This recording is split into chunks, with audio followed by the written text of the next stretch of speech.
Well, hello everybody, and welcome to another episode of the Hewkii and Flammeus show, the 17th installment. Today we had the great honor and pleasure of speaking to the fantastic and fabulous Airi-Triin, a world traveler, yogi, and much more. And we went in for some very interesting topics, talking about her story and basically going on a bunch of interesting tangents from there.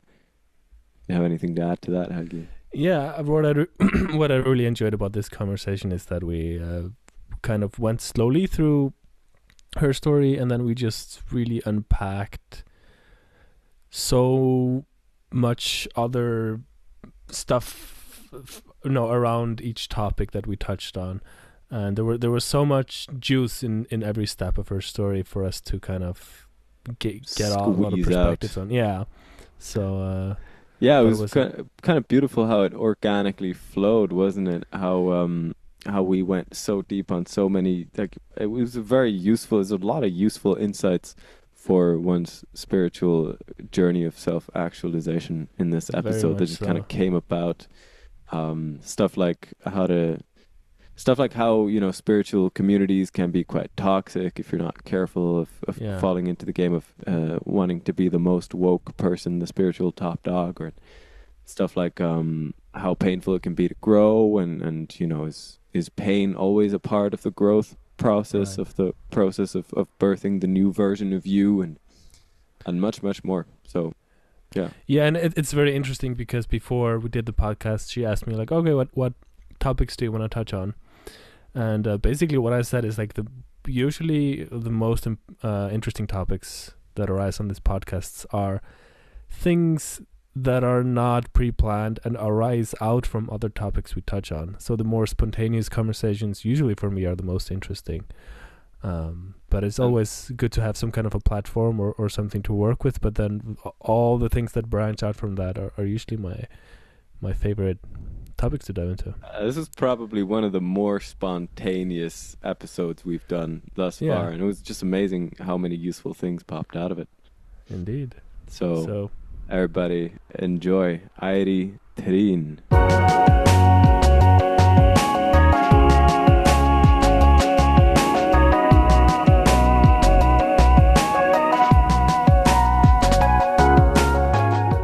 Who's gonna start? Am I gonna start? Okay. Recording. As soon as it says it, it's like I feel my nervous system is like, whoa! Now you really gotta watch out what you say. That happened for me also at first, and then you stop caring.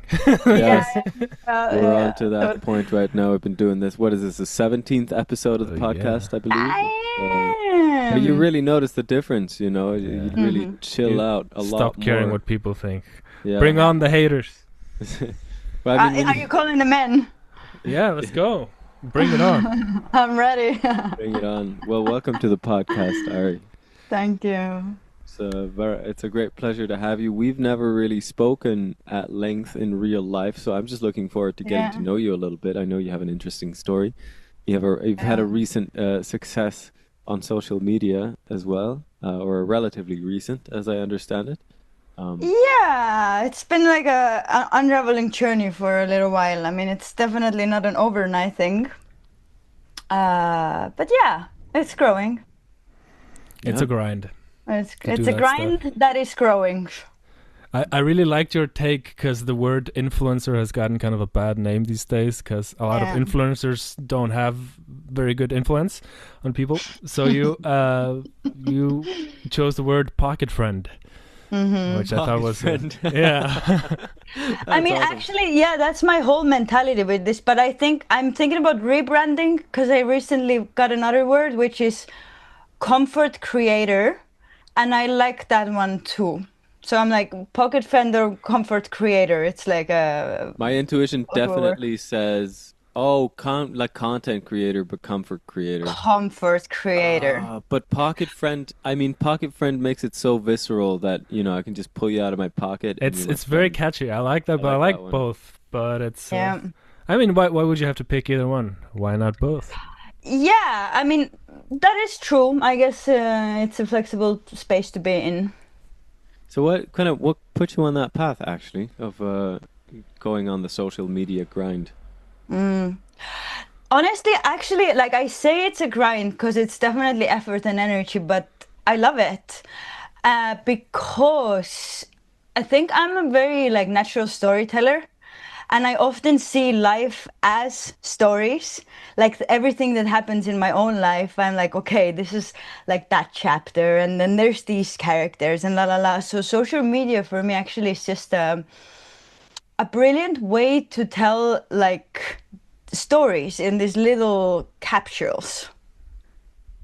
So yeah, it's kind of like a creative exploration of how to tell stories that land in people. Yeah, I could tell. I mean, I haven't looked at your socials a lot, but I could tell you were using your captions to write out quite a bit of text, right? Yeah, I mean it's also the visuals, and it's like I'm learning so much about it by doing as well. It's like now when I look back at my content, let's say 6 months ago, I'm like, holy shit, that's such garbage. But I relate. but it's super cool actually because it's a journey, right? It's like with anything, like you guys doing this podcast now, you're in episode 17, and I'm sure you can already see like a huge growth that Oh happened from yeah. episode 1 to I now. was So I was just listening to episode 1 the other day and I went, "Oh my goodness, we've grown." This- Yeah, I knew it was gonna be that. Like, you just accept like the early stuff is gonna be cringe from your own perspective, and what we're doing now is gonna be cringe 2 years from now. So just embrace the cringe. Cringe is just a Yeah. part of life, you know. Embrace the suck. Yeah. Yeah, Gotta yeah. turn on the faucet. It's gonna be dirty for a while and then the good stuff's gonna come out. Yeah, honestly, I mean, because you're never gonna grow if you don't start doing stuff, and you become better by making messy things and then becoming a little bit better, and like it's a constant evolution. But if we're like stuck in this, it needs to be perfect now. You're never gonna start anything, and you're never Yeah. gonna become good at anything. That's 'Cause what It's you're, never keeps a gonna lot of be. people stuck, right? yeah, big It's time. never gonna be perfect either way. Like, I found this with Yeah. music. It's never gonna be perfect. And I set this goal for myself, like when I'm working on a song, that I have to get to 95% perfect.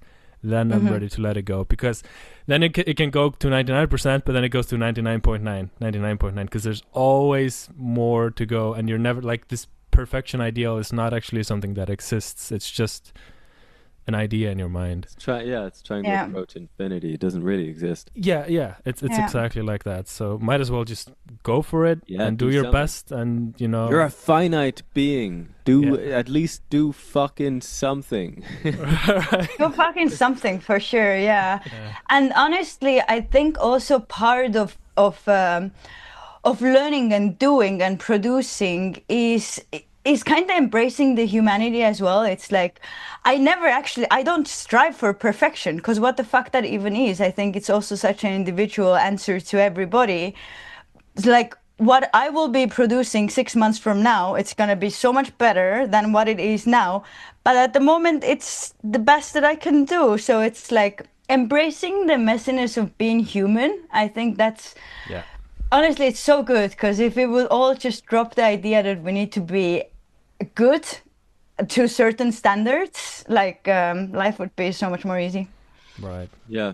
And I do want to say, I really think that the stuff you've been doing on social media, like, you know, has had a positive effect on me, and I'm sure it's had a positive effect on a lot of people. And I think, you know, social media, this was kind of the promise of social media that people were idealistic about in the beginning, of like, Yeah. oh, this is going to help, you know, spread good messages and help people connect. And then, you know, a word I heard from somebody was, social media turned into a shit kaleidoscope. It's just like endless churning of nonsense and bullshit. Totally. And I think we need more people that care about it almost as an art form. My perspective is that it seems that you're really approaching it just as your canvas in a way. 100%. Yeah. Yeah. Totally, Kimmy, you got it. Yeah. Yeah. Jimmy. Yeah. Yeah, I suppose it's a lot less effortful, or it feels a lot less effortful when you approach it as if it's just art creation.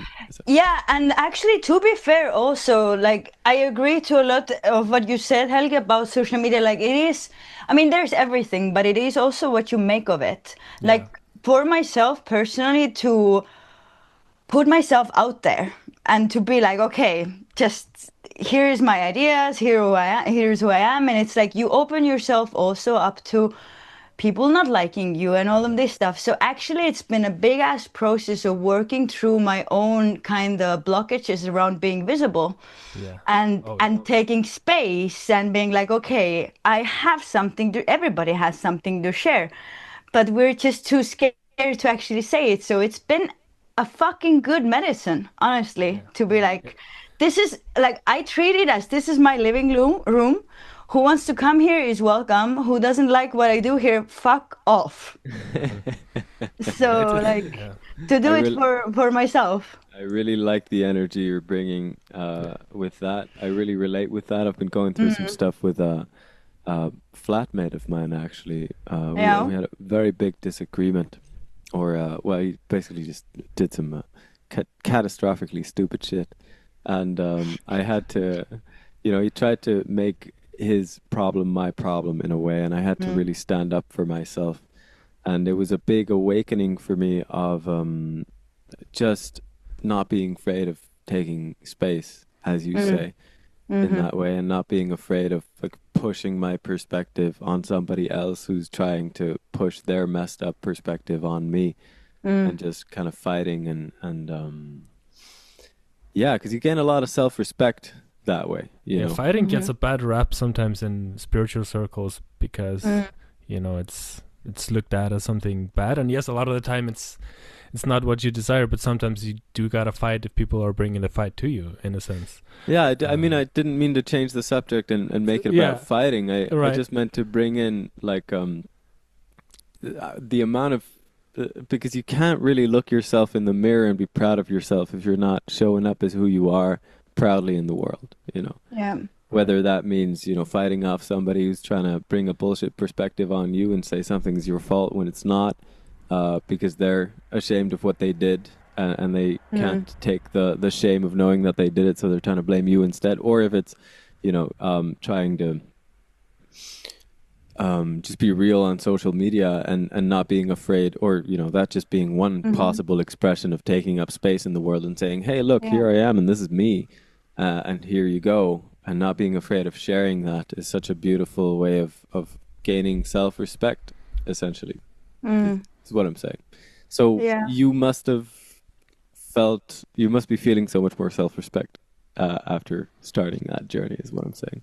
Or perhaps not. Yeah. I don't know if I would say respect. I hear where you're coming from, and actually the topic of fighting is interesting, which I Yeah. think definitely worth to return back to maybe Oh, a we can bit go back. later. We can go there too. Yeah. Um, yeah, but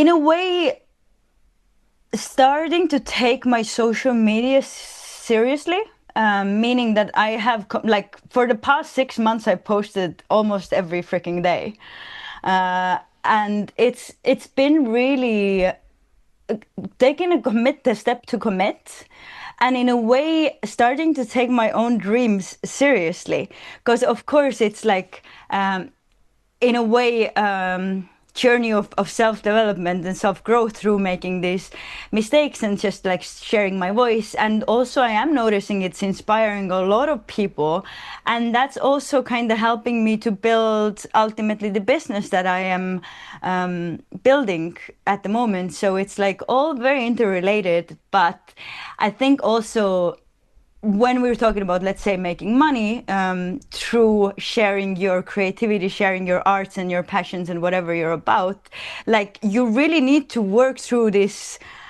limitations that you have inside of yourself, like the self-doubts and the visibility. It's definitely been a huge one for me. Like when my Instagram started to grow, there was like some gradual steps, and it's not huge, it's still a baby. And It's I pretty know like big. 6 months from now when I look back at it, I'm like, that's nothing. But it was gradual steps, because I had already been putting energy into it, and it was just nothing was working. And then the first reel went viral, and I got like 2,000 followers from one post, and my nervous system freaked the fuck out. Yeah. I was like, I'm gonna never touch my phone again. I'm gonna delete that shit. Who are these people? What are they like? What are they doing here? So it was like the thing that I've been working for and I've been wanting so hard it actually worked. And I was like, whoa, I cannot handle this. It's too much. So there's been like this gradual steps. I would say like from 1,000 to 5,000 was so difficult. And from 5 to 20 was like nothing. So it's like, yeah, interesting to kind of notice also how there's this like steps that we're getting used to in a It's way. kind of like a car, you know, kind of spinning its way out of a mud. Yeah. And it's like, and then, you know, when it's off, it's kind of on Yeah, momentum. But Yeah. it's so interesting what you were mentioning about kind of the shock that you felt when you went viral for the first time. And it brought me to the idea that often we fear what we want, and often when people start to really get what they want, they have a tendency to want to turn away. Yeah. It's called the upper limit problem. That Yeah. Right, yeah, we Yeah. spoke about it before. Yeah. when you get more than you really believe in your core you deserve to get, and your subconscious starts trying to sabotage it to get you back to what you really believe you deserve. And it's also Yeah. just out of the comfort Yeah. zone, because like we have sometimes grown comfortable in places we don't want to be, but it still feels like home in a certain sense. Yeah. So Totally. change is always, especially big change, is always an adaptation period for the nervous system. Yeah, it's Um, yeah, I can tell you. Going through this fight with my flatmate here over the Yeah. past week has The just left me fight. drained. Well, I can totally imagine you just like boxing gloves every morning. Like, Yes. fucking go. Like, Wait, you can or you can't? I totally can. Yeah, it's in my yeah, head. me right too. now. Yeah.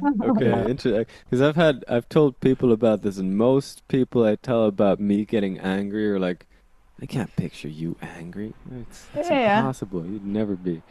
But boy, I do get angry sometimes. Yeah, I could see that. It's definitely somewhere there. No, yeah. But it's yeah, it's been exhausting letting all those emotions out. Well, didn't I see you wrote a song about chopping someone's head off? Yeah, it was, Yeah, okay, no, it's in context now. yeah. I mean, I want to be clear that was a joke. We Yeah, yes, we never came to any physical altercations. no heads were chopped, just to be clear. And there was no intention behind it either. It Oh was my God. It was It's an honest feeling, though. I mean, the phrase in the song was "chop off your stupid head to screw it back on right." You know, so it wasn't just that I wanted to chop off his head. Anyway, it was for the Sure, line. sure. It was for the bit. Yeah. I swear, I wasn't that angry. I was. You can go listen to Slipknot. They've got some takes on this very same problem, and you know they go a few steps further with it. You know, well, however that may be, yeah, what this has been about for me so much, I guess it's relevant to bring up now since we're on the topic of growth Yeah. and how difficult it can be. Like I've basically used this little scenario here to shed this skin of the nice guy who kind of allows people to gently overstep his boundaries from time to time and just goes, oh yeah, no, it's all right. No, don't worry about me. I'm all right. It's okay. Yeah. And instead just, so like, to be totally fair, like it was this thing that came up this week was a matter of very small consequence in the grand scheme of things. I mean, not that you know, he didn't deserve me getting angry at him. He definitely did. That was some absurd shit he pulled. But like what I'm trying to get at is that when you first let go of the thought that you need to be nice, that programming, and you need to allow people to kind of overstep your boundaries a little bit, or else you're gonna die, or that's what your nervous system thinks. You know, you're too scared to enforce your boundaries because you think something bad is gonna happen if you do. And then you're like, wait, what if I just stop believing that? What if I just enforce my boundaries anyway? Even if I feel like I'm going to die if I do it, you know? And then you just try it and you find out you're not going to die. And the first time you do it, it just feels so good. And it feels so, like you get so angry.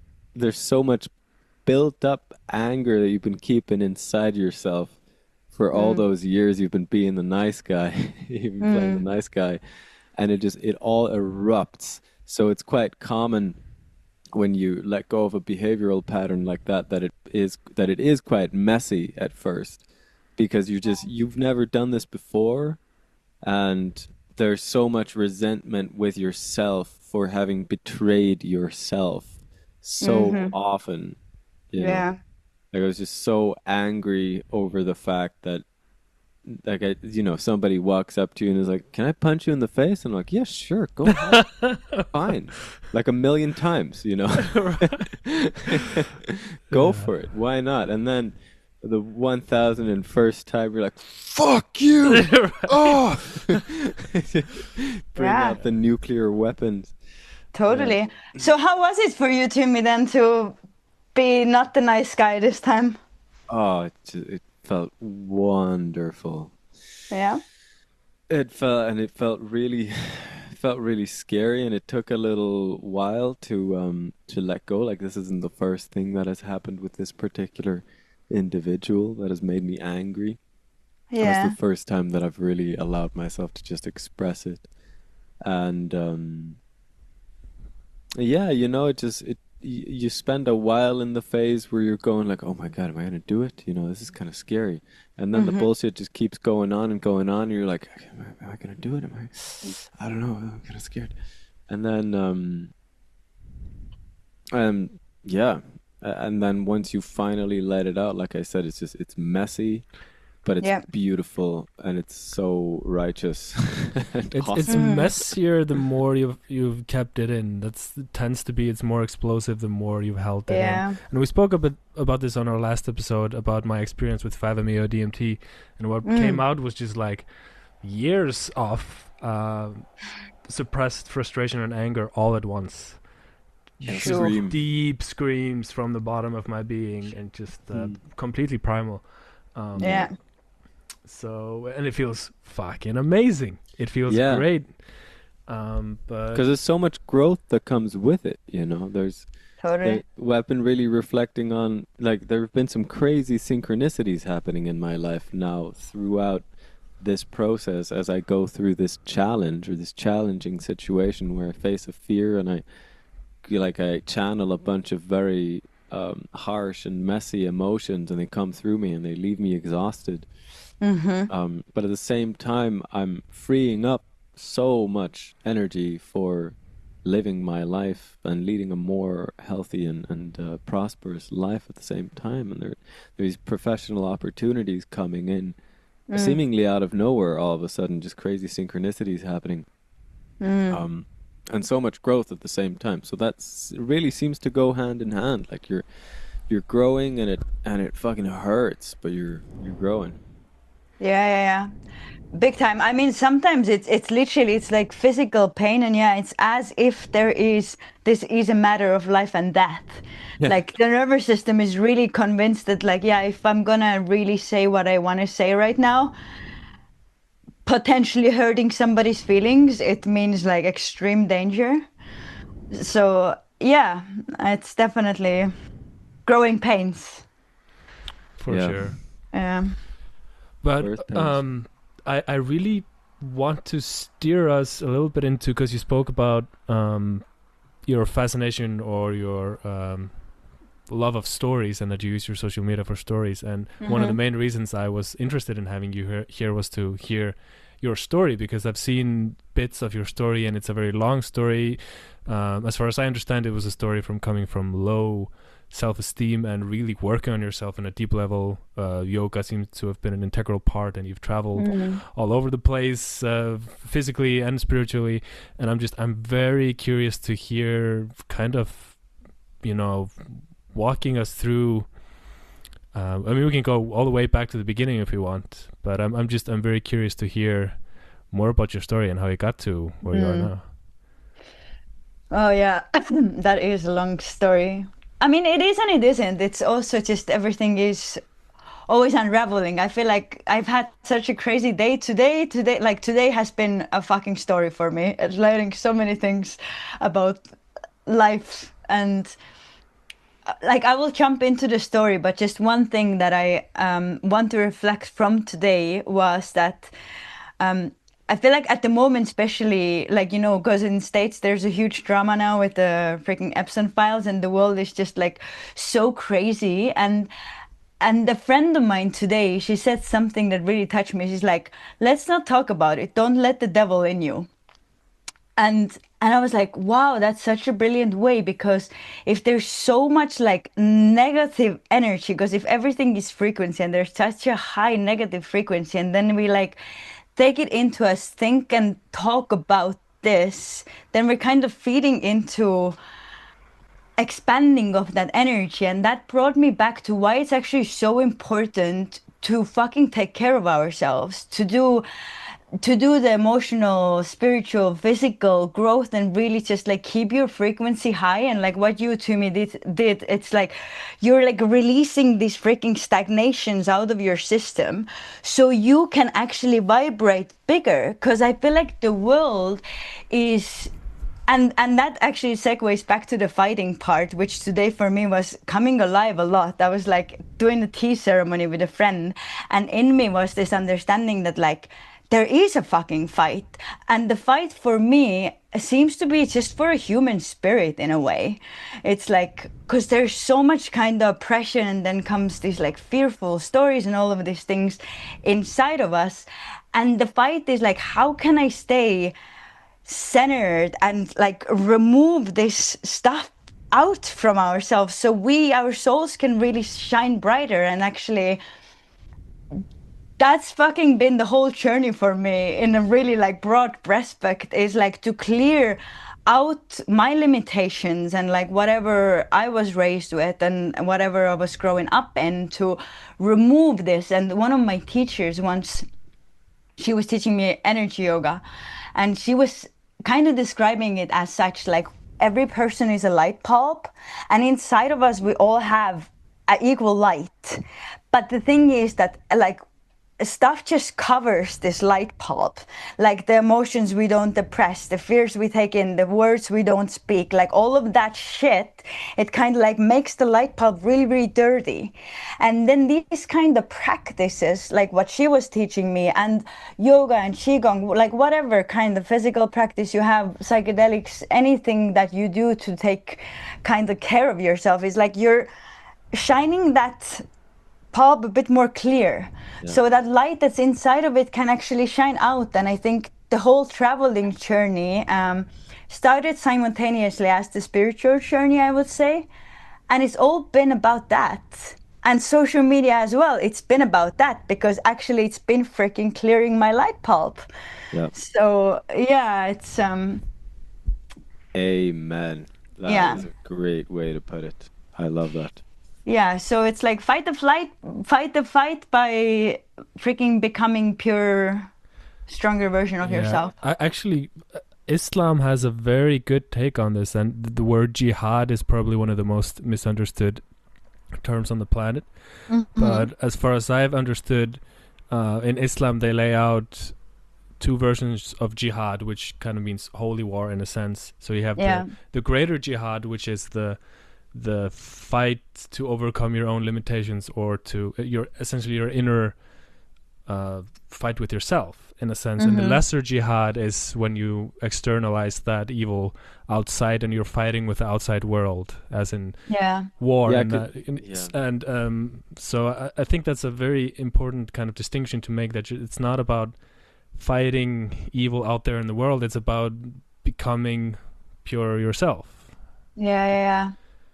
I've started reading almost all stories like this now. You know, any story is just what's the proper word now? Allegory, I believe, for the inner conflict you have of trying to become the best version of yourself possible. Like stories like, Lord of the Rings get a lot of flack because I know George R.R. Martin, who wrote Game of Thrones or Song of Ice and Fire, used to criticize the Lord of the Rings because it's a very good versus evil, black and white, kind of morally simple kind of story. And he was like, I want to make my story morally complicated, with people who feel real, which is a fair perspective and all. but I feel like people who say that are kind of missing the point of stories like The Lord of the Rings, because they're really meant to represent this very simple, like, because really in any moment you have a choice between fear and love, and that's all you have in some sense. And that's a very real and accurate representation of the reality that we live in and the choice that we have in every moment. And yeah, so no, I like putting it. I like the picture of the light bulb as well, with the kind of crap around it, because truly we are all just consciousness when it comes down to it, which I imagine is what your teacher meant by the light bulb. There, you know, this pure consciousness, pure love. And then we have this egoic structure that we kind of obscures our light, and we get caught up in feeling like we're actually all this bullshit when we're really not. So, and anything we do is geared towards, I mean, people who are on the path like you, anything you do is geared towards shining your light brighter and realizing your identity as the one, as source, as God, no matter what. And I'm definitely on the same path. You know, I can't see any other possible purpose with our existence here than to come closer and closer to that that self-realization. Yeah. Amen. Interesting. I mean, and Helgi also, just coming back to the jihad part that you mentioned, because I think holy war actually has been a huge topic. Like if you look at Hindu text, like the most influential Hindu writing is the Bhagavad Gita, which is literally, it's a scene from a war where there's like, you guys, you know the story, right? Yeah. It's my most famous song. It's called Bhagavad Gita. Nice. True, yeah. I forgot. And I have not read it. I've listened to parts of it. You haven't read it? But I just got the words, sounded cool. Got exposed as a fraud. Yeah.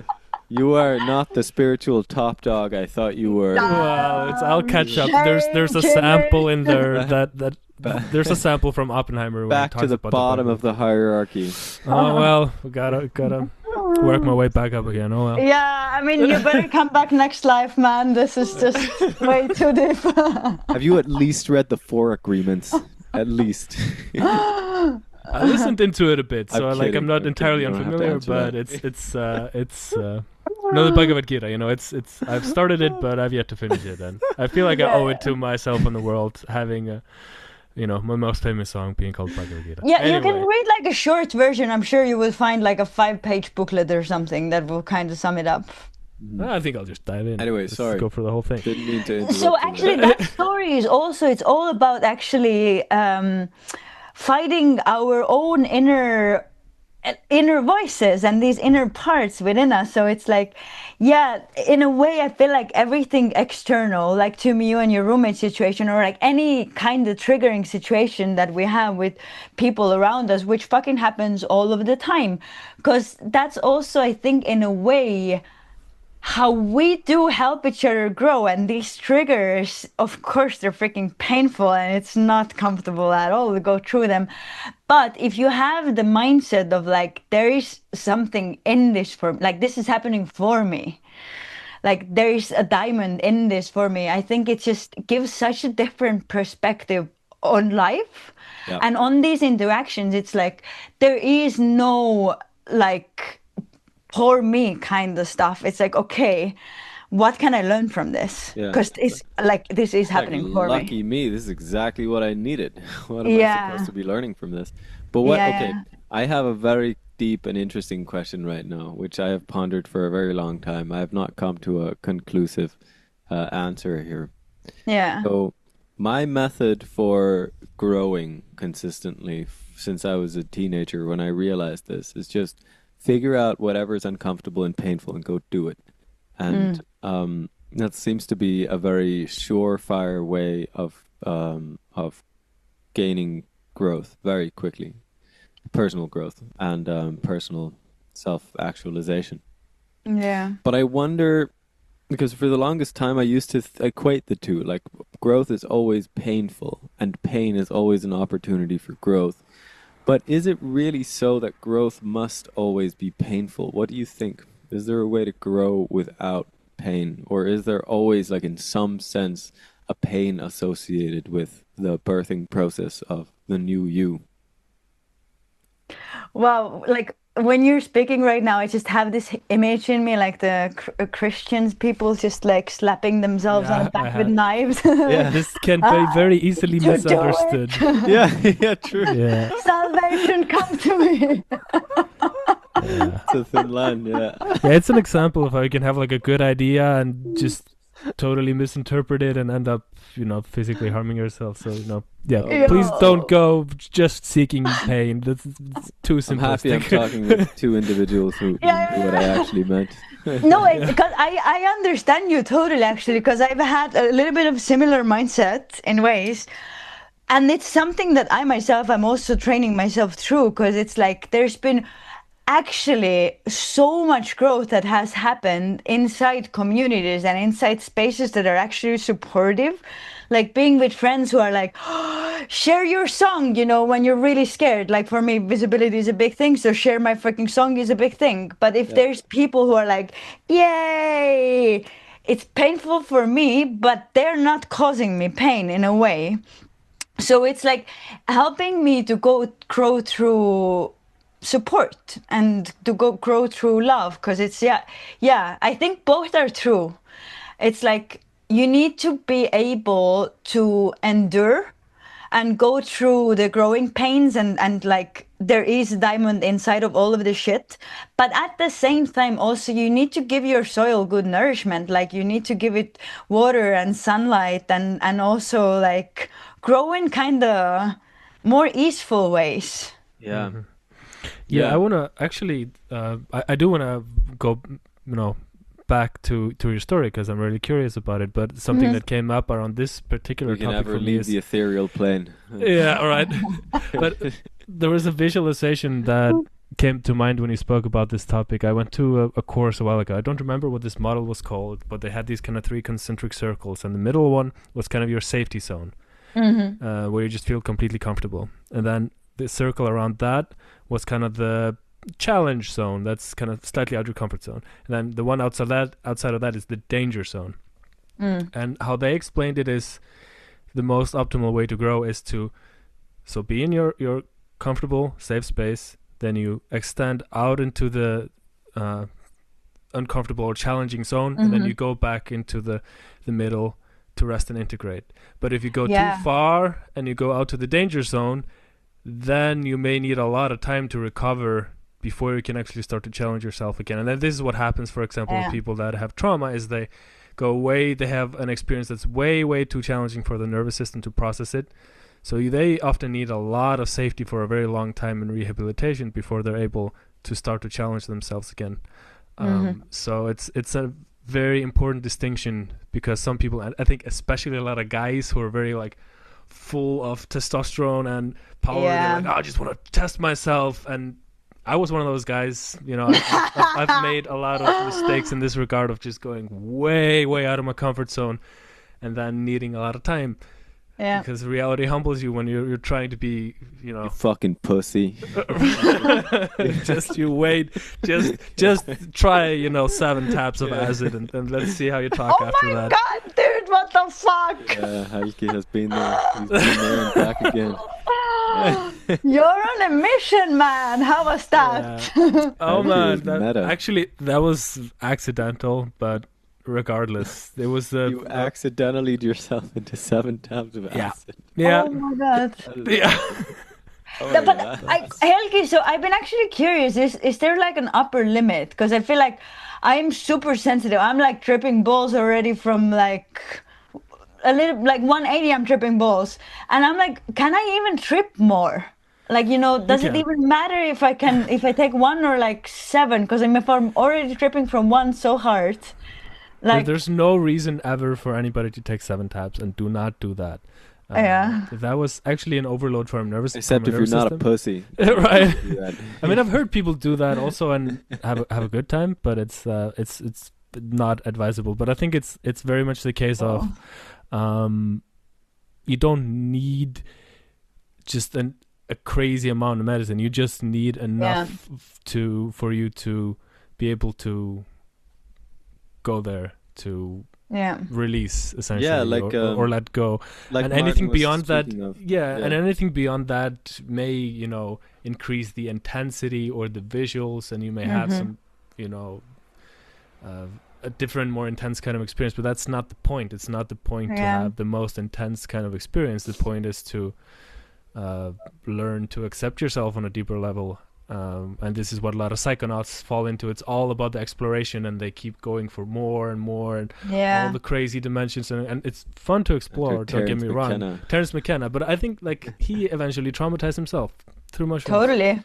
And because he was too caught up in the endless exploration and taking these massive high doses, and you know, I'm sure he had a lot of amazing experiences, but it's like, I don't think that's necessarily, at least I can't speak for anyone else but myself, but I mean, for me that's not the point. Bringing that back to your model from before of the comfort zone, challenge zone and danger zone, was it?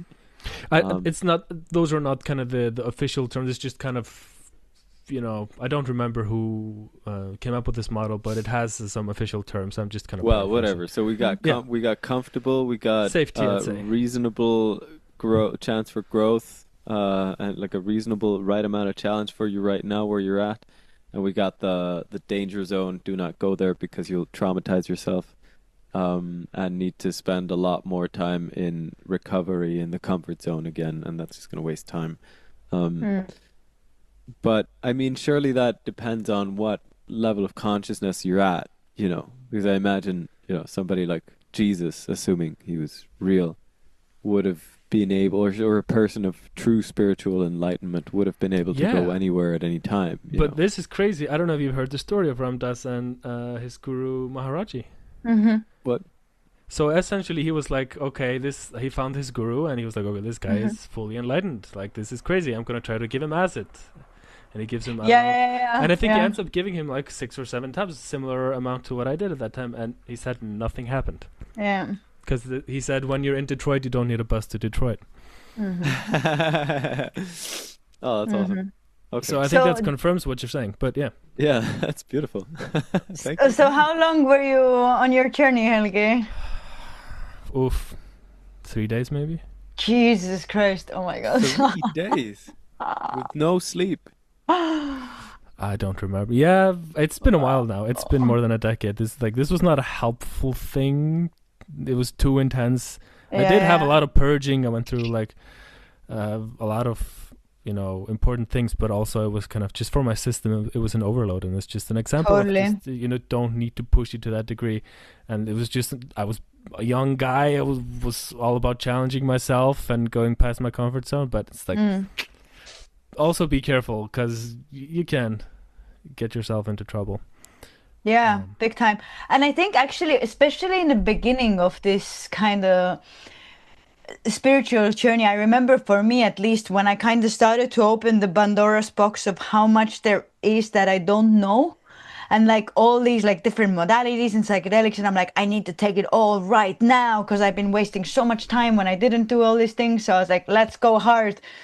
But actually, it's like, it doesn't work. It's because it's all about, I think, integration, and exactly like what the model that you were talking about before. It's literally that. It's like baby steps, just like step forward, breathe, step forward, breathe. But if you're like 0 to hero, you're gonna drop down to -100, and then you're like, damn.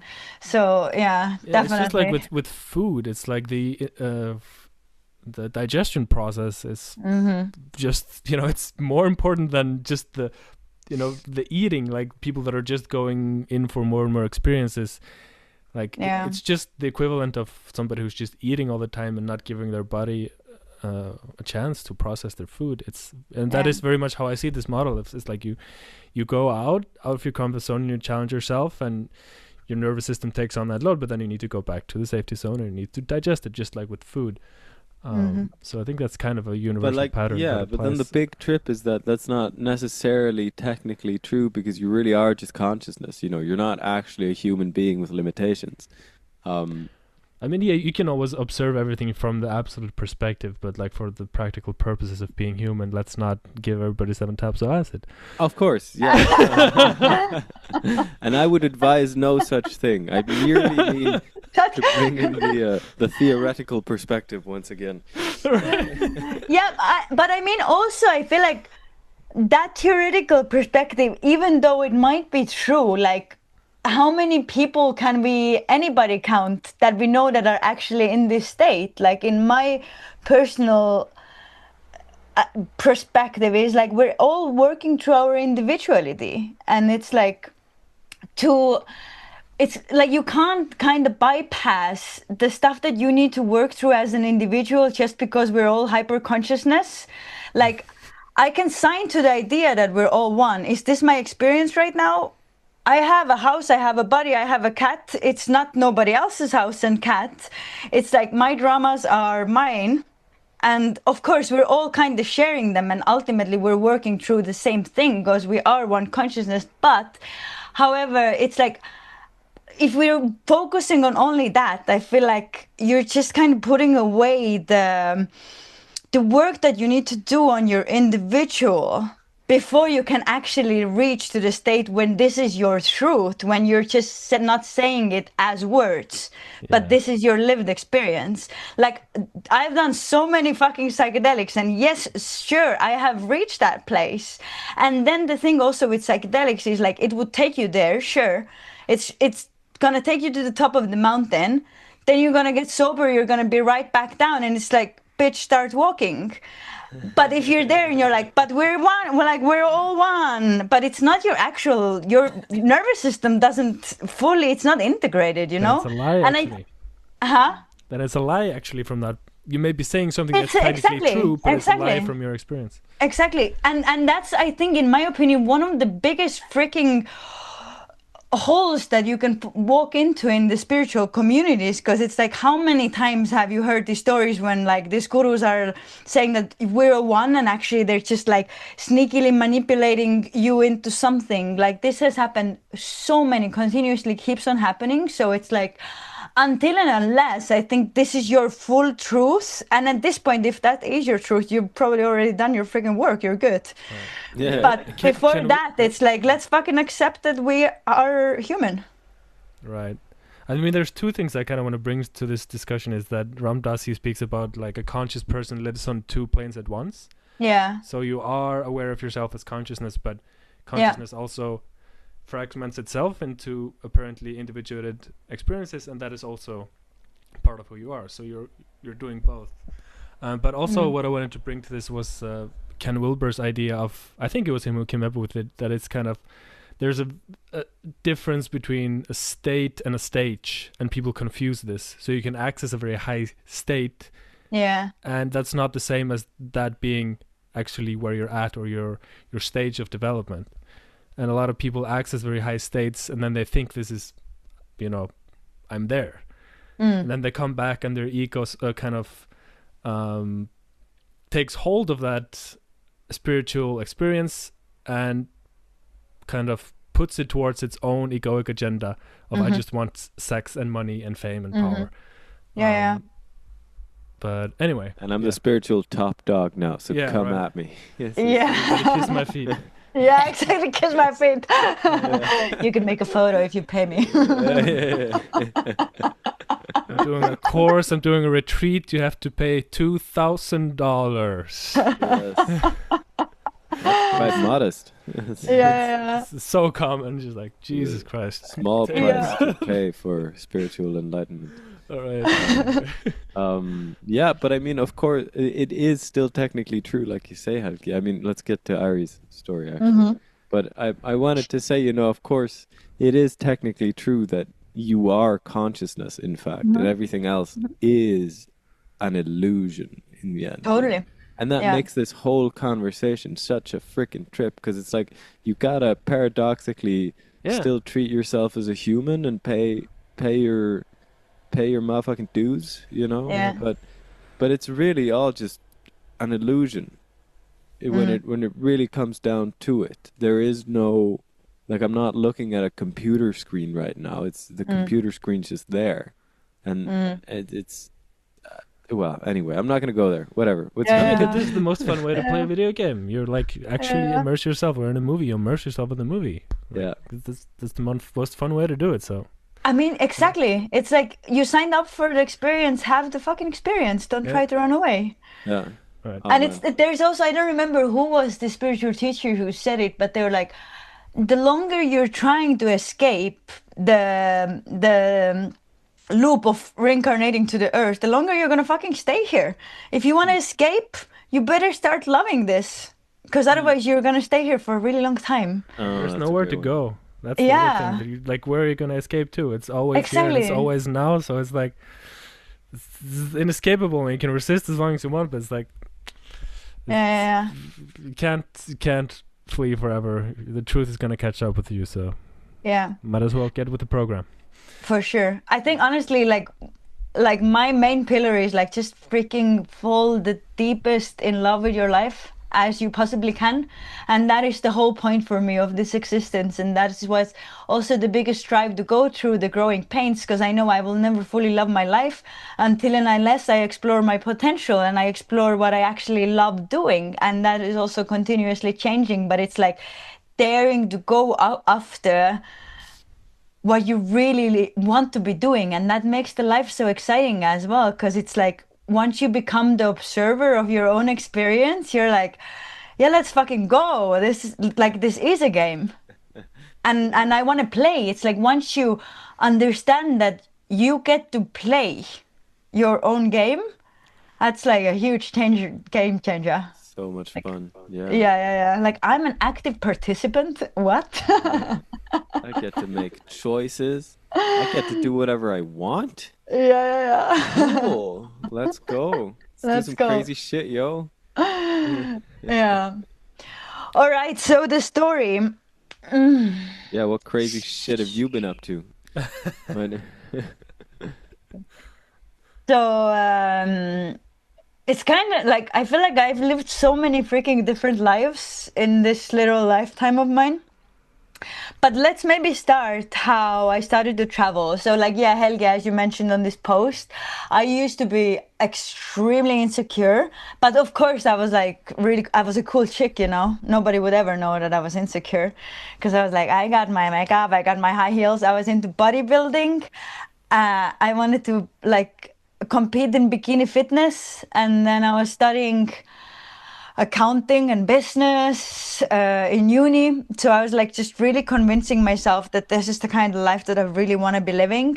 Like in my head, I was becoming this like big bad Wolf of Wall Street kind of chick, you know. And I was like, yeah, this is what's happening, because money and fame was what I was totally about. But simultaneously, like, yeah, feeling really like I could not leave my house without makeup and pretty clothes and all of this shit. So there was a lot. I mean, it was a very toxic life actually, and pretty much just like living to get really drunk on the weekends and forget about my life. Yeah. And then I went to travel. First time I went to Hawaii for 4 months. That was maybe like 12 years ago now.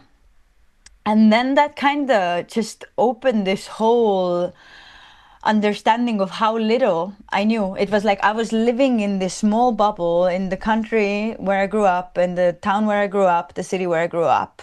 I was just like repeating the same freaking thing Where over was and that, over again. if I may? I'm from Estonia. Okay. All right. Cool. Yeah, so that was in Estonia. I was living in the capital, so Tallinn area. Yeah, and then that Hawaii trip was like, holy shit, it really like that wasn't the beginning of the spiritual stuff yet. It was just an eye-opening to how little I know about the world. And what I'm actually excited about is to meet the world, to kind of have different understandings of what this place is about. And also, it was the first time I allowed myself to admit that I was hating the life that I was creating. I didn't fucking want it. Yeah, that's a tough one. It's a tough one, because I've been like digging myself so deep into it that to be like, uh-oh, I don't like it was, yeah, It's tough. the sunken cost. Relationships that need to end. Yeah, exactly. Yeah. Sunk cost fallacy. Yeah. For sure, for sure. Yeah, so then I did go back. I did another year of study to freaking finish that shit. And then I went to Malta, I think. Yeah, I went to Malta for a few times, but that was the time when I went totally alone. Like, so how I went with my ex-partner, but then I kind of started this whole solo journey. And then like some spiritual books would start to enter my awareness. And I would start like playing a little bit with these concepts and like power of now and all that shit. Oh my God, power of now tripped me out a lot because I was like, I felt like it was literally doing something with my subconscious, like it was shaking me so strongly that I would literally get stuck in a loop for a few days. It's like I would be I would be doing things, but I would like totally dissociate from my body. Like I would almost see as somebody else is moving my body. And I was like, it was in a weird way out of body, but also really in the body. Just extremely bizarre experience. So I was like, I need to stop reading that book. It's a bit much. Uh, and I reckon after this, it was soon after I came to Iceland first time, and then there was this whole cacao thing was just beginning here. So it was like wow, cacao, and then I picked up yoga. That was 10 years ago now, and oh my God, the journey to start with the yoga was also painful. Like I was literally doing it because it's the cool thing that spiritual people do, and you have to do it if you want to drink cacao and say you're spiritual. So I'm like beginner 10-minute yoga every fucking day. I would be like, oh, that shit. But I would do it because I was like, yeah, I'm becoming spiritual now. It was like my little ego was launching onto that other kind of escape because it was like I had allowed that other life that I was creating for myself to crumble. And then in a way, my ego was finding something like looking for something new to kind of leech onto, you know? And I think I see it so much in this community. It's crazy, especially with medicine. It's like everybody who does medicine once they're like, I'm becoming a shaman. Yeah. Oh my God, that yeah, I have such a hard time with that. It's like, Yeah, I yeah, know. yeah. Like It's that's like one of the things that trigger me. Like you didn't such a grow up like the people that are shaman in the tribes. They like grow up their entire life preparing Yeah, to yeah, be a yeah. shaman, and then it's like some Western privileged person who like does ayahuasca once. And like, oh my God, this is my calling. I'm a shaman. I was like, dude.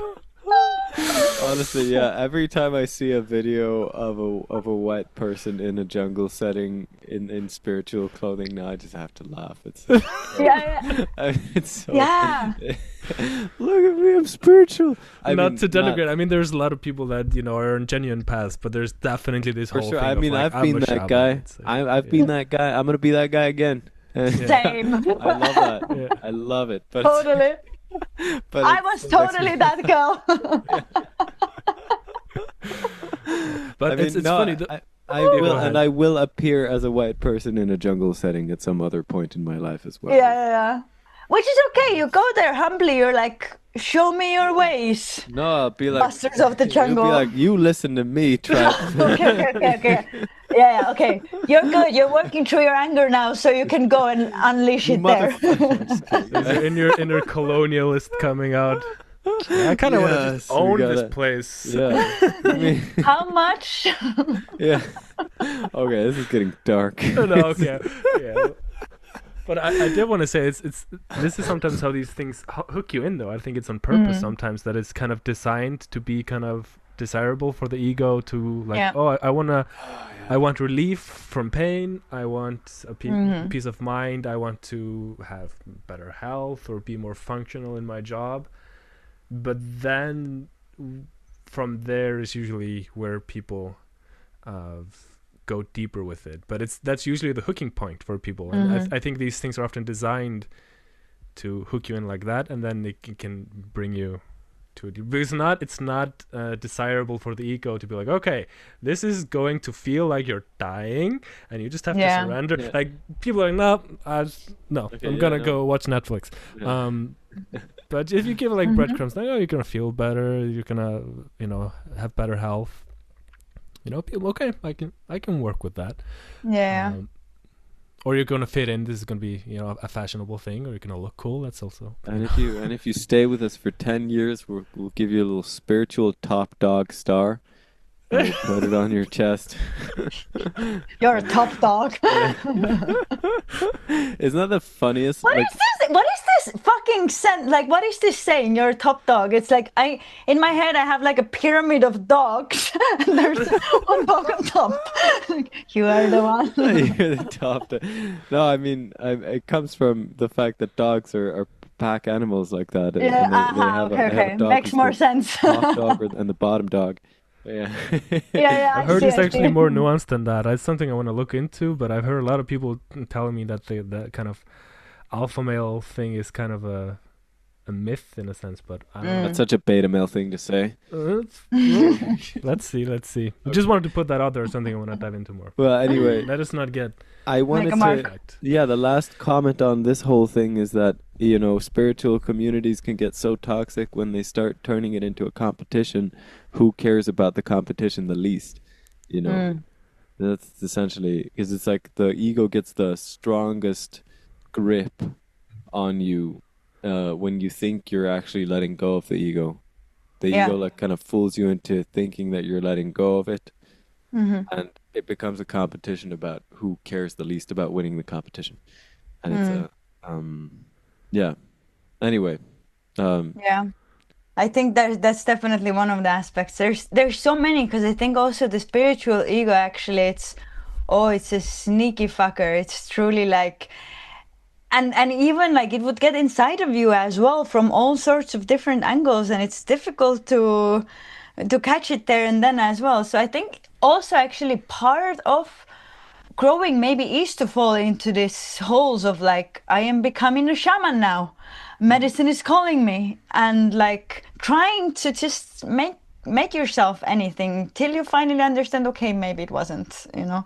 So it's like you gotta try things, I guess, but I like ultimately the more kinda you're believing the things that it's trying to attach itself to, the longer you have to walk actually.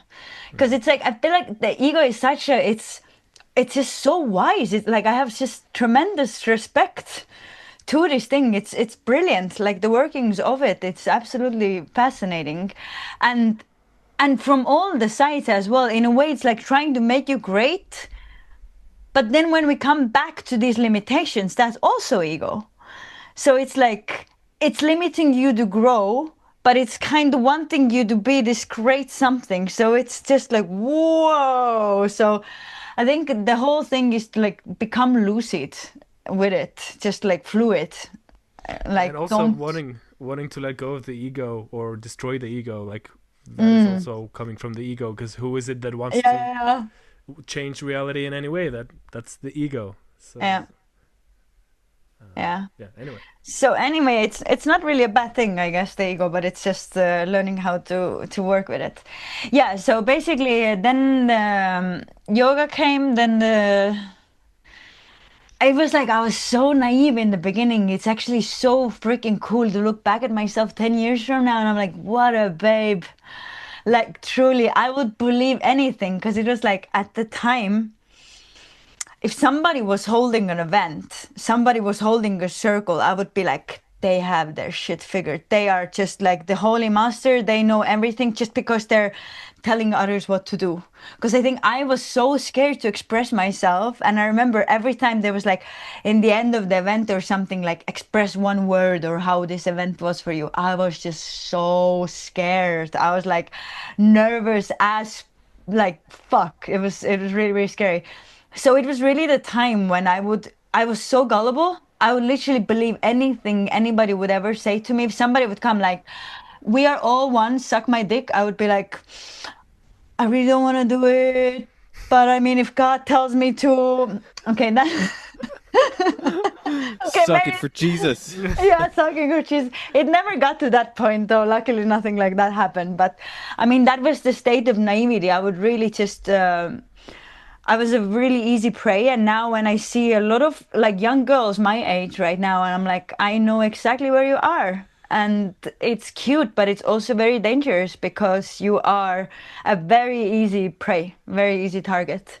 It's a very important topic that you're raising because this is very much kind of an underground thing still, and it's very unregulated. Mm-hmm. And then you just have all sorts of people that are kind of have an easy access to power position, Yeah. and access to a lot of young women. Mm-hmm. And it's very common that there's abuse that happens because it's Yeah. different when you have something that's kind of mainstream or accepted within society. You have kind of a regulated business. It's quite rare, I imagine, going to a therapist and getting into that kind of a situation because it's a regulated business. Yeah, and they know they'd get cancelled. Yeah. Yes, but when it's underground and it's just the Wild West, then there's nobody kind of keeping the tabs or watching out that there are unsavory characters kind of sneaking their ways into Yeah, power and you have all these positions. victims probably telling themselves it was actually okay, it was for Jesus. you Yeah, know? and then also the other unfortunate thing about that whole thing is that you have people that have very bad experiences, and that gets projected out into society as like, oh, this is what spirituality or psychedelics is. It's Yeah. just Yeah. cults or people abusing vulnerable people, and then you have to deal with backlashes. And I think this is also partly why the crackdown of the 60s happened, because people were just way too loosey-goosey with everything. And there were a lot of people that got hurt because it was not disciplined or rigorous enough, and people went way overboard with LSD and all sorts of stuff. Mm-hmm. And then more so- scientifically minded people see it as snake oil. And Yeah. like they're just exploiting the gullible. Yeah, and Mhm. it's just a real problem that's got to be addressed. And I think the only way to address it is to make this thing not underground, bring it up to the surface, and everybody. This is not just a hippie thing that wild kind of contrarian people do in their little corners, like bringing it. And I think you mentioned The Power of Now. I think this was a huge thing that such a kind of a spiritually deep book got so strongly into the mainstream. So I think it's happening slowly. And I think Totally. that's the antidote, Totally. that it's actually out in the light, and then people can, then it can be seen, because when it's happening in these little, confined little circles in the dark where nobody's looking, that's where you have these kinds of situations that you're talking about. Yeah. Yeah. I mean, it's a huge thing. It has been, still is, arguably keeps growing, but also it's like, I think the spiritual thing is becoming more and more mainstream, because like I'm just noticing people mainly just understanding that being busy all the time and working, it's not really producing much happiness. So it's becoming more and more mainstream, which is exciting. Yeah. It's also like, I mean, let's see where this all will take us. It's an interesting trip. But Crazy hippies. Life isn't about being happy. yeah, it's about money. But I believe that fucking having money is also like, having money makes you feel safe, which Yeah. is a really essential part of being happy, I think. Oh yeah, Not gotta that be you careful can't be not to happy. demonize money. Yeah. Yeah. It's not that you can't be happy without it. Like, I've been very happy having freaking nothing on my bank account, dancing with the hippies in the jungle, which was fantastic. And I think everything does have a part, but money is also, at this stage, I really see it also as a spiritual teacher, almost, as in, it's like making money and allowing that frequency of wealth to enter through doing what you love is, it's a that's a big growth. Yeah, it tends to swing kind of like a pendulum, because you have kind of the society that glorifies money and obsesses over it, and then that sparks kind of a counterculture that rejects it or demonizes money.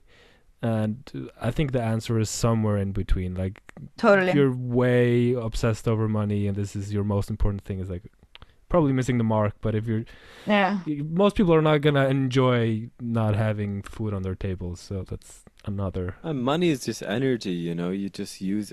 Here comes the woo-woo hippie again. Money is just energy. I heard myself say that and went, who? Who said that? You just that have me? to bring in one like man in the Man, that's just like your opinion, man. But like you can't deny the fact that money is just a means to an end, essentially. And the more you Right. have of it, the more opportunity you have in life. Mm. Like the more stuff you can do. You Yeah. have a certain amount of money, you can buy a flight to Bali with the next, Iceland Air flight or whatever, in a few weeks because you couldn't afford the one that was tomorrow because that one's way too expensive. So you had to wait to book a cheaper one. But if you had a lot more money, you could just go in your private helicopter. And, so it's like Bam. more money, I can't see that being a bad thing. Mhm. But, um, I But think it's yeah, the I mean, obsessive relationship and the chasing of money yeah, I at mean, the it's cost of it's chilling accumulating out. money for just the sake of accumulating money. That's the problem. Yeah. It's like you want money so Exactly. that you can do the stuff you want to do. Yeah, because I mean, how many super rich people we know who are really miserable and don't know how to enjoy their money? Actually, like I'm gonna segue back to the story for a moment. Like fast forward from that time, let's say fast forward 5 years. I'm in Peru and I'm doing a dieta. So I'm in the jungle doing a bunch of ayahuasca.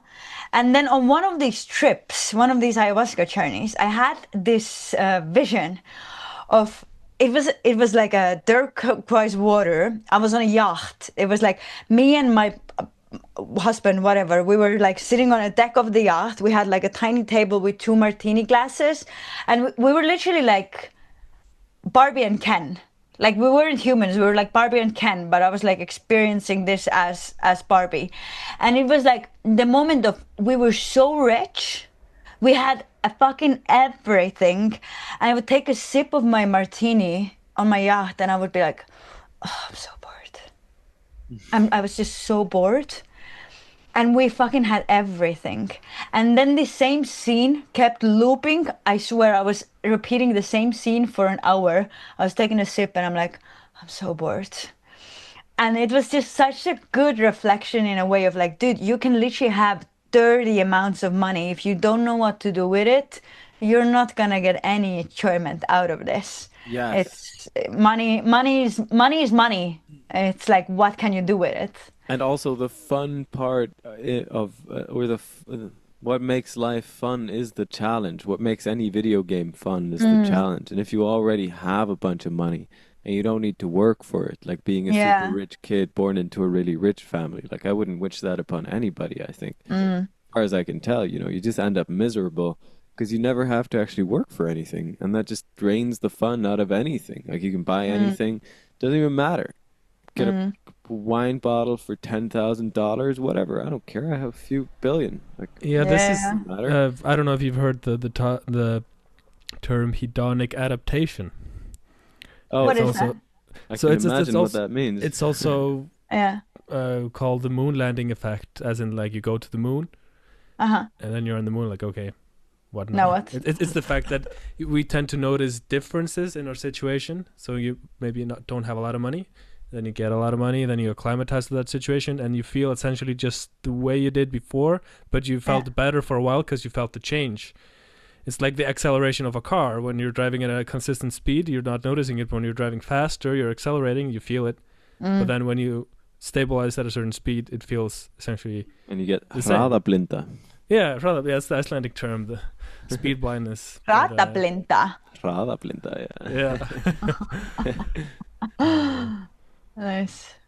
Speed Hraðablinda. blindness. Yeah, you get desensitized to it, essentially. Yeah, because if you won the lottery, you had like everything. It probably would feel amazing for a while, and then you're just like, okay, like Mm-hmm.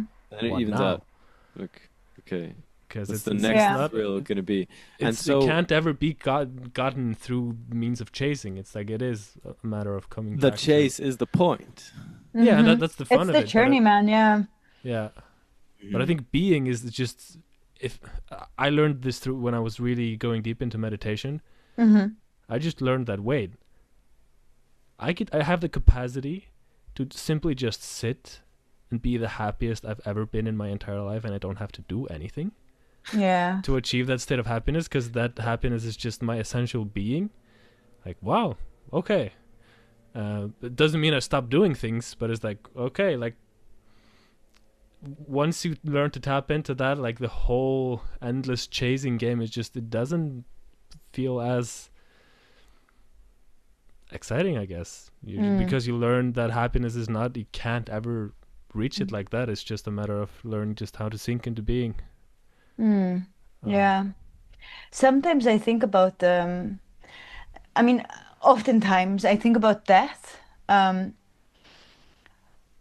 because for me that's really death is a call to life, and I ponder about this moment of like being about to die, like being on the moment of going, and I'm like, fuck, I never arrived. Like I was just always chasing for something.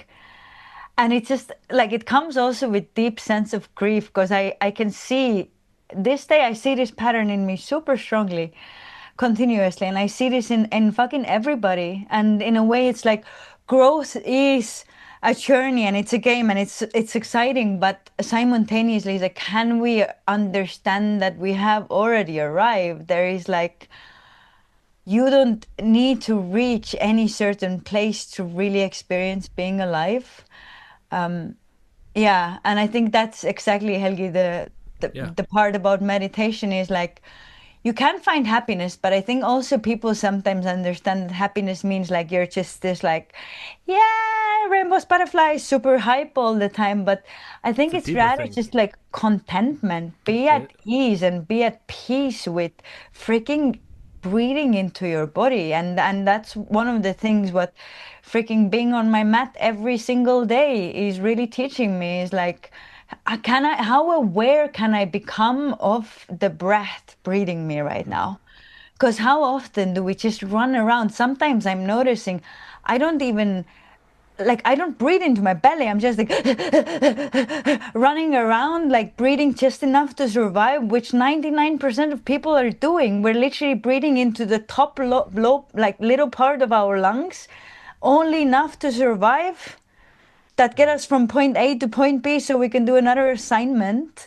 But it's like, how often do we actually freaking stop, breathe into our bellies and acknowledge that, hey, I'm alive right now? Like, yeah. I felt it when you said that, because it's just rings so true for me. But I still think it's important, because as I said before, any good spiritual idea can be twisted and turned into the opposite. And I think what I said before can easily be misunderstood as somebody who just doesn't want to live their life, just wants to sit on their ass. And I think some people, that's their path. But I think, for example, meditation can also turn into escapism. And it's not, when you practice it enough, you stop needing to just sit down to engage in the meditation. It just becomes your state of being, and you can take that sense of being with you anywhere, and it doesn't really matter what you're doing. So just wanted to bring, because I think it's always important to address the potential misunderstandings of any spiritual concept. For sure. But anyway, Sure. That's Yeah, and I guess for some people, truly it is like the goal is to sit up in the mountains and meditate and bless. But I think also it's like, not to say that people in the East need to live in a certain way and people in the West need to live in another way or something. But it's like, if you're driven to be engaged in society, then just freaking do it and really see also what is my role to play in it. Because like what I'm really getting these days is like talking about the uncomfort of becoming more of yourself, in a way, like more of that light inside of yourself, is like to do it not just for yourself.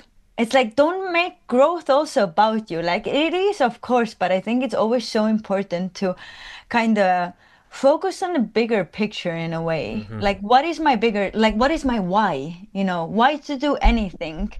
And I mean, people can also want to become a shaman because they want to help people, but then I think it's really like to ask yourself, what is like my authentic color that I can express, that I can paint with? Because it's like, just because somebody else is drawing a beautiful picture of ayahuasca and cacao ceremonies doesn't mean that this is my colors. It's just like, I see they doing their thing that's helping a lot of people. It doesn't mean that I need to do that, but I really need to just tune in and figure out what is my joy and how can I spread my joy into the world. Like, you guys are musicians, and I'm sure you've touched a lot of people with your music by just living in your joy and expressing that. And also, I mean, to be a musician, fuck, that's also a lot of visibility, and I'm sure you have worked through a lot of things stepping into that as well. So it's like yeah, in a way, see where it's exciting, where it's scary, but also don't get stuck in like me, myself, and I. It's just like, do it for something bigger. Yeah.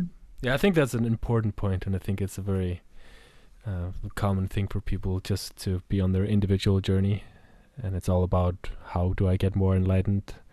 Like, okay, like, but you know, are you taking care of your family? Totally, man. It's like, bring it back to like, how are you living your life? You know, like, what kind of person are you? Right. And an important thing also to mention about this whole discussion is our friend Martin Ball. He really helped me see this. He said that many of the, for example, the monastic traditions or the cultures that have monks as an integral part of their culture, there's a fundamental elitism to the monk thing, because everybody else is taking care of you in that society.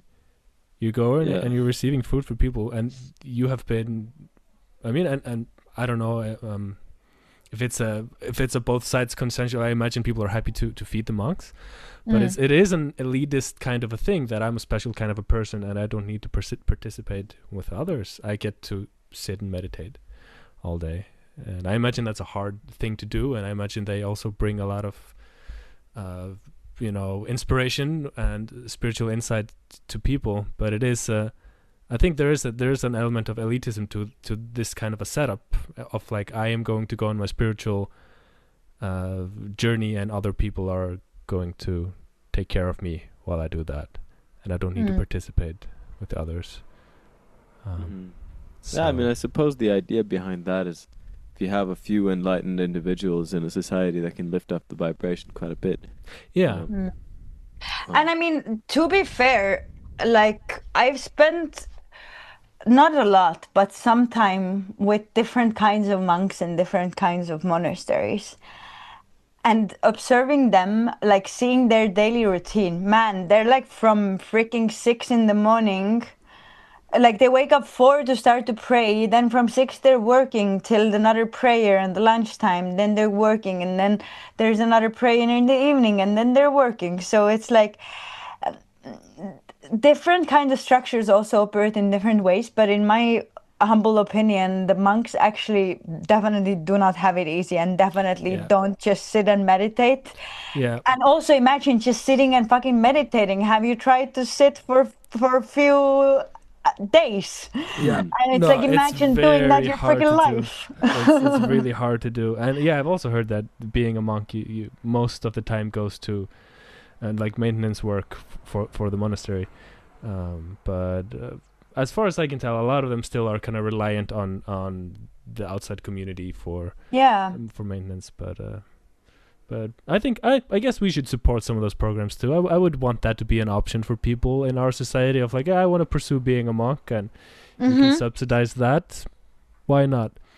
And I mean, imagine if like money is not also limited, then like, dude, we're spending our money on freaking Black Fridays all the time. We're just like, bam, bam, bam, bam, bam. Like, let's just give me something to find some sort of fulfillment and contentment inwards. And it's like, when you do see people, like, go and hang out with these monks for a few days, man, you're gonna get so much more than from any shopping mall. So it's like, give your $20 to them instead of giving it to the freaking Starbucks, you know? So it's I mean, totally also subjective, and everybody's entitled to their own ways of seeing this. But I think, like, I just personally find it truly admirable. People who are totally dedicated and like giving up anything. Like in India, I met a lot of sadhus who literally they're like living with like one loincloth, freaking nothing else. Like imagine putting yourself into that position, Yeah. like to live like that and everything you given away to be in this mountain and meditate. Like I could at this point I could never fucking do it. Yeah. Like I would rather go and get a job because that's easier than to just sit eternity with yourself on that mountain alone. Like Yeah. imagine That that. looks It's fun, very getting a job.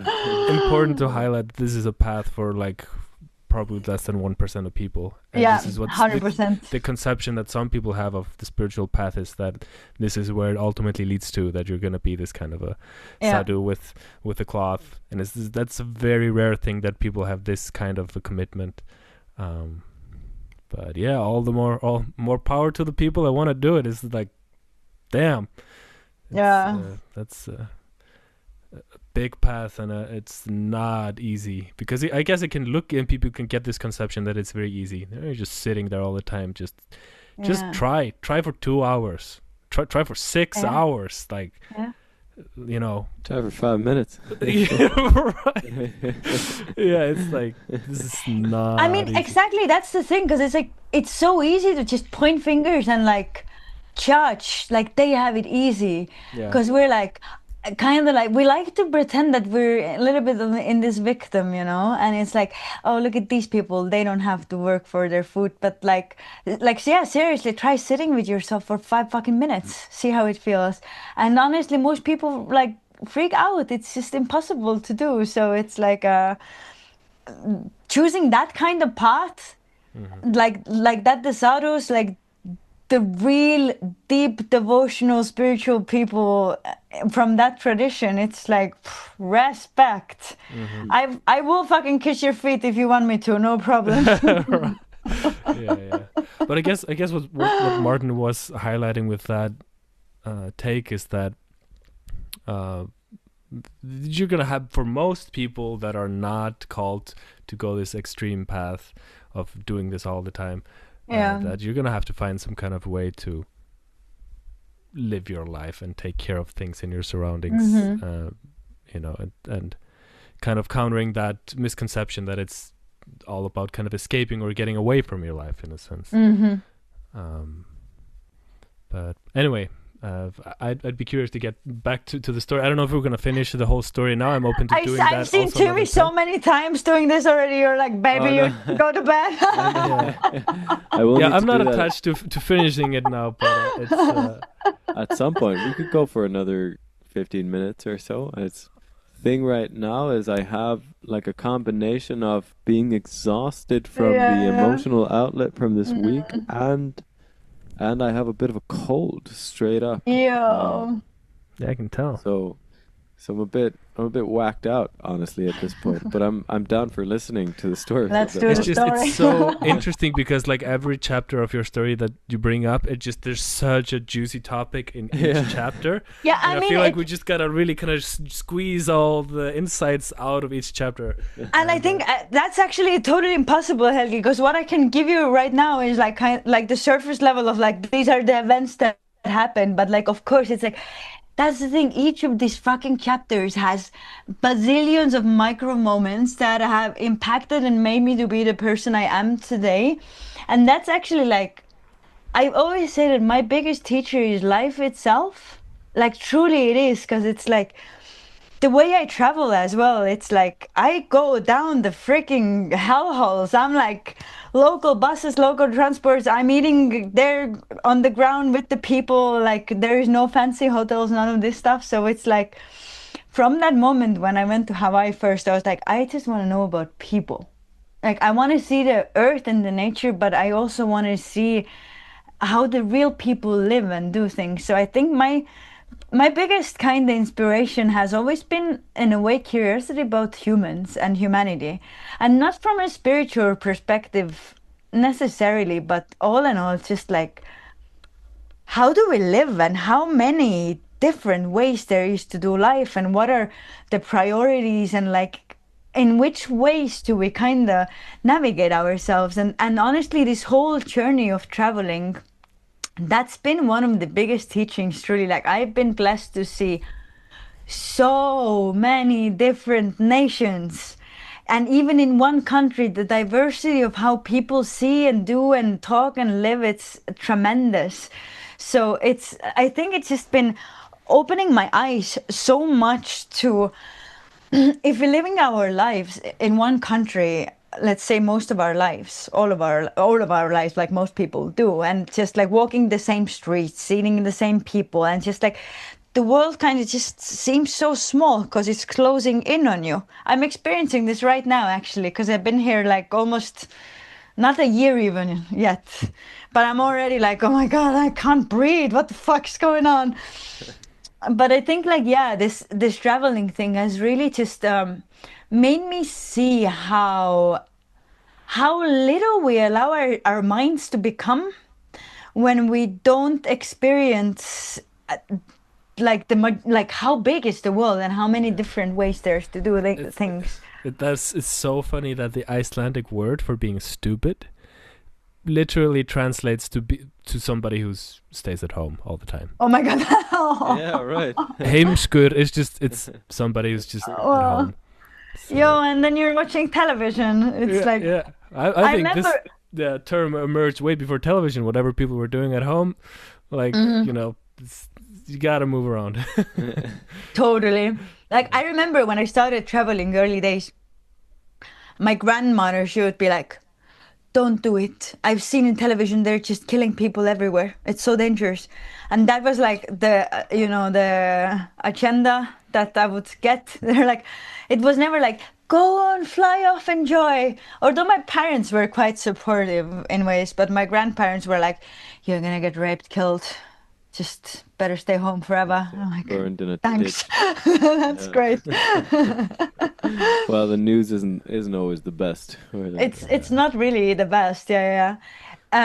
So basically, okay, we're in Iceland with this cacao thing, and the yoga thing began, and then I went off to Latin America first time. So I spent like a year between Central South, traveling down from Guatemala to Colombia. And then on that journey, it was like the beginning stages of doing psychedelics. And you went through all of Central America, just the land road? From Cuata, yeah. Wow, okay. I mean, there's a couple dangerous areas. I know. I know, grandmother, I know. Of all the places I've heard people travel, like South America, certain parts of South America is where I hear most like that was dangerous. I mean, there's definitely gnarly as fuck places, but at these days I was so young and I was so like, let's fucking go, man. I have to trust. I'm still like that, actually. Like I sometimes I forget also when I'm now here for a long time and I'm so cozy and comfy with my everything that my brain forgets that I'm a fucking wild beast when it comes to traveling. Like, I can literally be in the middle of Delhi and be like, come at me. And people don't because they feel it. So yeah. I've always been in a way like that. And not to say that I've done plenty of stupid things, really reckless, and sometimes I'm like, wow, that was stupid, but thank you, God, and bless. But yeah, we actually had agenda with a friend of mine. We met in Costa Rica and we wanted to travel to Colombia by land. Like, we didn't want to fly. But I think one of these dangerous places that you mentioned to me is definitely like the Panama-Colombia channel, like the tunnel line, which is basically just cartel owned. Yeah. It's like anybody who enters basically disappears forever. But we're like, should be right. Nobody gets through there alive. Yep. But we're like, okay, let's go to this town. It was called Köln, actually. We went to this town in Panama called Köln, hoping to boat hike, because we heard that it's possible to get a boat from Panama to Colombia. So we kind of just like rocked up there, and he was a big ass guy. He was like this 2 meter long fat Turkish guy, and like small me. And we get off of the bus in that town, and we look around, and we're like, fuck. Like, I've never been in a creepy place like that. It was like extreme. People were literally walking around with guns. And it was like gnarly. It was so gnarly. I was too scared to even take my phone out of my pocket on the streets. Yep. And then we'd gone to the port and we're like, anybody going to Colombia anytime? And they're all like, no, get the fuck out of here, gringos. So we spent a little time, like few days, and then we're like, okay. You promise not to drug us and sell us off.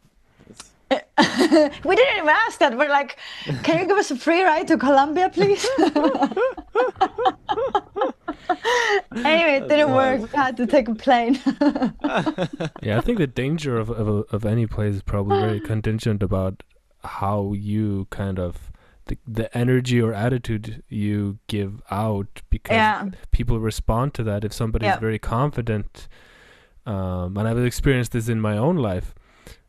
You pull up and so everybody go pull up in Panama and go, y'all motherfuckers.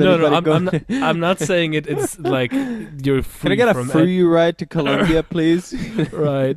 No, but it brings What back. do you mean, please give me a fucking free ride? Yeah, but I know one guy. I heard a story from a guy. He's like, he used to go to crazy parties and you know, he would go and party with like around people who were criminals also, just to get to you know, he was exploring all these different crowds, and he said, you know, these I don't know, it was some kind of a criminal biker gang or something. He said, well, those people really enjoyed me because I was not scared of them. And I think that there's a truth to like and I think animals respond to this as well, like people and animals sense fear, and if you have a predatory character, they are much more likely, as I understand it, to prey on somebody who is giving out an energy of fear rather than somebody who's very confident in themselves. I think that probably goes a long way. Running away from a bear, face him. At least that's what I heard. I've never faced down a bear. What do I know? Right. But you gotta look him in the eye, you know, and just kind of make yourself big. Because if you start running, then he perceives you as prey, and you're fucked. Yeah.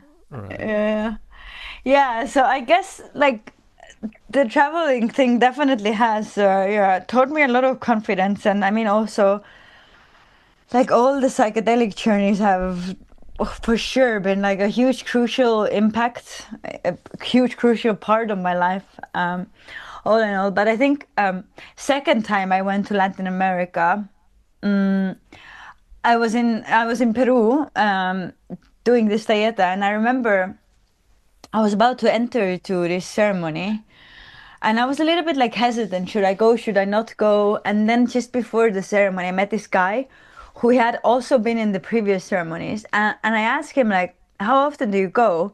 And he was like, 3 times a week. And I'm like, for how long have you been doing that? And he's like, 2 years. I'm like, Jesus Christ, you've been going 3 times a week for 2 years. And his energy was a mess. Like, I did not even want to have a conversation with him.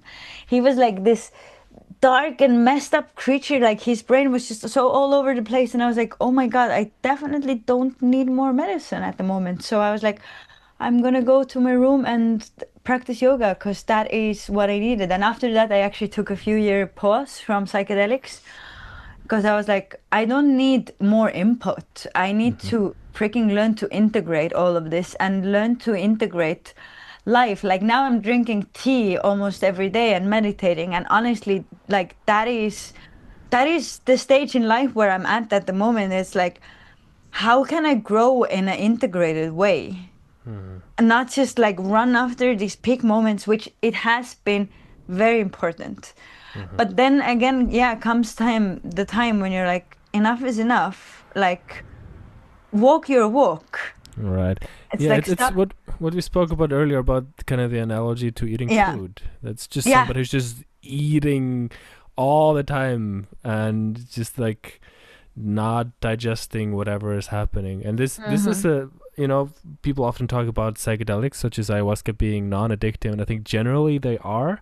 But I think still people can form these kind of toxic relationships to these things, Yeah. of always needing to chase after something, even if there's not some kind of a physical dependence as with opioids or something like that. Yeah. It's still psychologically you can develop some kind of a forever chasing pattern. For sure. And I see also it's like what the spiritual ego is doing as well. It starts to kind of like collect these rewards. It's like, I have done 10 ceremonies. I have done 15 ceremonies. I have done 200 ceremonies. So it's kind of like this badges of honor, you know, like I am how many I'll times have you know said- I'm a psychedelic heavyweight. yeah. But still like behaves like a total asshole and like doesn't know how to take care of their body and whatever. So it's like, it's not about how much medicine you can do or not do. It's like, what do you do with the medicine? Because the medicine can also be poison if you don't know how to use it. Yeah, I've or heard you that can just do nothing at all. Yeah. definition of what was it? Definition of poison. So shaman gave a definition of poison, which was anything beyond what you need. Snap. Oh snap! That's a mic drop. I think we might need to call it there, guys. That's a good one. Yeah, let's do it. That's a good drop. But let's continue with the story some other time, Airii. Totally. Let's I do think we it. gotta put in like a cliffhanger. We gotta find something really exciting that happened and then cut it off. Yeah. Keep people engaged. Bum, bum, bum, Okay. bum. What's the cliffhanger, Airii? No pressure. We're live. Oh my god.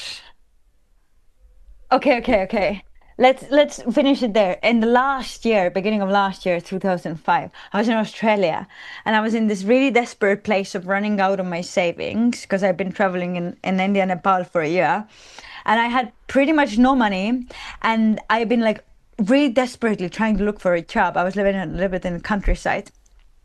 And then anyway, nobody was hiring. Finally, after like months of agony, I got a job. And then on the New Year's Day, I was driving home from the job. I had the job for 2 days. I got caught with speeding. Police pulled me over and they took away my car and gave me a huge fine. Okay, wait. Okay, just make sure to leave the story at a point where we haven't had the resolution. Exactly. That's where it ends. Oh yes. So I have no money, I have no car, and I'm just like in a place of how the fuck am I gonna keep living? I bought a lot of wine to begin with. You did? Well, tune in next time. Next time on the Hewkii and Flammeus show, you will find out how the hell Airii did not end up homeless on the street in Australia after getting a speeding ticket. And car removed by police. Yeah, that's wild, yo. That is pretty wild. Wow. They're no joke. Thank you guys. That was fun. Yeah, it was a big pleasure, and looking forward to talking some other moment whenever things align for us. And just very grateful. Thanks a lot for coming on the show. Thanks for your time. Thanks for coming on. Thanks for good vibes. Thanks for your lessons. You too, guys. Good job. Love what you're doing, both of you. Well, thanks for tuning in, everybody, for the 17th episode of the Hewkii and Flammeus show, and we hope you enjoyed it. Just before you leave now, we're going to leave you with one of my songs. This is an older one of mine. Hewkii actually commented on before I picked this song. He was like, "You haven't been sharing a lot of your older stuff as the outro songs for the podcast." And I was like, oh shit, you're right. Yeah, I haven't been, because I feel like the newer stuff is like more representative of who I am right now. Obviously, like becoming more of a spiritual dude and writing that album and releasing that album ASAP, as sane as possible, all about becoming as sane as possible and living the most enjoyable life possible. And that's my second album, but this song I'm about to share with you now is called The Road Goes On, and it's the last song of my first album, which is called The Yellow. And that song is really all about how you can suffer as much as possible. And it's my journey as an artist has thus far been about being that kind of hopeless romantic, falling in love. The paradigm, falling in love and being all sad and convincing myself that I'm actually heartbroken just so that I can continue writing or continue having inspiration for music because they're such deep, strong emotions, heartbreak that Basically, the artistic equivalent of a pig writhing around in its own. yeah. yes, yeah, exactly. And it's like an unconscious pattern, and I didn't realize for the longest time that I was just doing this to myself unconsciously, secretly. Not that it's not a way to, create good. There's good music that has come out of some hopeless romantics, but it's like some of the best, yeah. Because, like I said, the emotions are very much real, even if you manufacture them, on purpose without knowing that you're doing it on purpose, essentially. And then you make that pattern conscious, and you go, wait a second, do I actually want to be wallowing in my own shit forever? Like, is this the extent? Is this my highest aspiration for myself? And I was like, nope, I'm going to be as sane as possible. So that's where that came from. So, that's a good lore drop there. Right, yeah. That's my story as an artist so far. But yeah, this was very much me at the pinnacle of my 14 to 16-year-old hopeless romantic shenanigans, feeling so bad, so sorry for myself. I was like, oh. Wait, this album came out in 2019, did not? Yeah. I mean, but I wrote most of these songs when I was 14 to 16. All right. Still, I only assembled the band and recorded and released it a little bit later. Okay, I was just gonna say, because I was like, wait, this stuff is not that old, because you talk about it not being representative, but it makes sense now that you say that it was written. Yeah, this was freaking. I mean, I'm 27 now. This was a 14-year-old me, right? Feeling real sorry for himself. Yeah, I was doing some of that as well. I think that tends to come with a package at that age. Yeah. I mean, yeah, sure. Some big feelings come up, and I was like, really in love with this girl that I, due to strange circumstance, only met once a year. There's another fun lore drop as well. And this whole album is basically about her. I mean, it's not really about her. It's about me, really. It's about my feelings, and it's about how sorry I felt for myself at the time, essentially. And the paradigm of like, if only I could have this person in my life, I could finally be happy, Oh, wow. That was me. It was like the perfect setup, It was this girl I saw once a year, and I didn't have the financial means to go traveling abroad. She lived abroad, I didn't have the financial means to go visit her, and our families got together and met once a year. And so it was the perfect setup for a hopeless romantic kid to feel like a hopeless romantic for the rest of the year. Like, oh, I have to wait a whole year until I see you again. I'd be writing these sad songs, so... You got the perfect material to work with. It was all according to plan. Exactly. The just had to go through that all the way. Just like have that experience just in the most full way possible, and then leave it behind, because it's very fitting that we're talking about that now, because The Road Goes On it's the last song in the album, and it's about like it's a double-edged sword, that phrase, the road goes on. In the beginning of the song, I meant it to mean like the road sucks, and it still sucks, and it still sucks, and it just goes on sucking. It sucks. I'm suffering so much. I feel so bad for myself. It's never going to end. That kind of, the road goes on. Oh, shit. This shitty road never ends. But then the road goes on could also be taken to mean, you got to move on at some point. Life goes on. More stuff is there to be experienced after the suffering, and so it's a conclusion to that phase of my life, really, that song. Fitting also, because we speak about eddies and travels and such things. So yes. Before we get to the song, I did want to mention our friend Ole Kaude, who is like a mythical figure on the podcast, always comes up. The other half of my band Pixel Dream. He just came over today, and he says hi to you, and he said he's listened to every single episode of the podcast. Dude. So we love you. We love you, my guy. And let's get to making some music. So yeah, just wanted to drop that one in. A little shout out to Ole Cody. He sent me a message today as well, actually, giving me an album recommendation. Oh yeah, which one was it? It was the It like 80s kind of post-punk type situation. yeah. As I actually trapped my mustache in the mic, like It was. my stash is actually stuck to the mic. Okay. It's an album called Winter Consort by Icarus. Oh wait, it was the one mixed by or No, by produced Paul Winter. Sorry. The album is called by George Martin. The Fifth Beatle. Yes. That was good. Yes. Good stuff. I enjoyed that. He has very good taste in music. Yeah, and George Martin and the Beatles, obviously a big influence for me as well. So great segue into my song, The Road Goes On. Please enjoy, and we'll catch you next time.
Yet